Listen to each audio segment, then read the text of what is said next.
মাত্র ১ বছরের ব্যবধানে লক্ষ্মীপুরের রায়পুরে দুবার গোপনাঙ্গ কেটে ফেলার ঘটনা ভাইরাল হয়েছে। গত বছরের ২৯ জুন রায়পুরের কলাপাতা রেস্টুরেন্টে এক যুবকের গোপনাঙ্গ কাটে প্রেমিকা। সেই ঘটনা ৯ মাসের মাথায় ফের আরেক যুবকের গোপনাঙ্গ কাটার অভিযোগ উঠেছে এক চৌকিদারের মধ্যবয়স্ক স্ত্রীর বিরুদ্ধে। ঘটনাটি ঘটেছে রায়পুর উপজেলার চরপাতা ইউনিয়নের গাছিরহাট গ্রামে। ভুক্তভোগী যুবকের নাম নুরুল ইসলাম বাবলু, উভয় একই এলাকার বাসিন্দা। গোপনাঙ্গ হারানো যুবক বলছেন, আমাকে ৪-৫ জন ডেকে নিয়ে কেটে ফেলে। অচেতন অবস্থায় স্বজন ও স্থানীয়রা হাসপাতালে নিয়ে আসে। বাজার থেকে যাইতেছি আমার বাড়ির পরিবারে নিয়ে আমার শ্বশুর বাড়ি, ঠিক আছে? শ্বশুর বাড়ির পরিবারের রাইখে আমার মা ফোন দিয়েছিল বাড়ি যাওয়ার জন্য।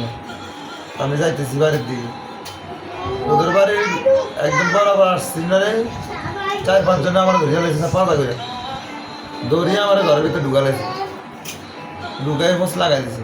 ঘটনায় অভিযুক্ত নারী বলছেন, খালি বাসায় তাকে একা পেয়ে তার সাথে অশালীন কর্মকাণ্ড করতে জবরদস্তি করে ওই যুবক। পরে তিনি তার ইজ্জত বাঁচাতে বিলেট দিয়ে ওই যুবকের গোপনাঙ্গ কেটে দিয়েছেন।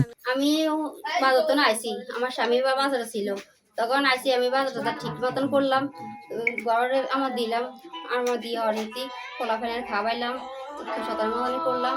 করার পরে পোলা ফাইনে কইতে থাক, ঘুমলো এলাম, ঘুমলো আনার পরে তুই চলে এলাম। আমি কইতে এই ছাগলে কি লেগে মাথা আমি দেখি এই গেলাম, জানার পরে মনে করেন এই ছাগল হাঁচা গেছে, ছাগল খুঁড়তাম গেছে, আর উনি আইসে, উনি দুয়ার তলে হাঁদাইছে।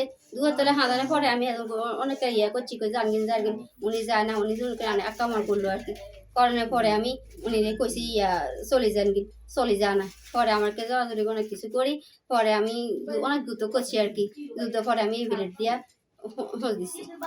তবে এলাকাবাসী জানায়, ঘটনার পর ওই যুবককে উদ্ধার করে রায়পুর মডার্ন হসপিটালে ভর্তি করা হয়েছে। ঘটনায় পুলিশ বলছে, এ বিষয়ে ভুক্তভোগী থানায় অভিযোগ দিয়েছে, তদন্ত করে আইনগত ব্যবস্থা নেওয়া হবে। Ananta Hasan Masud, Bangla TV news desk.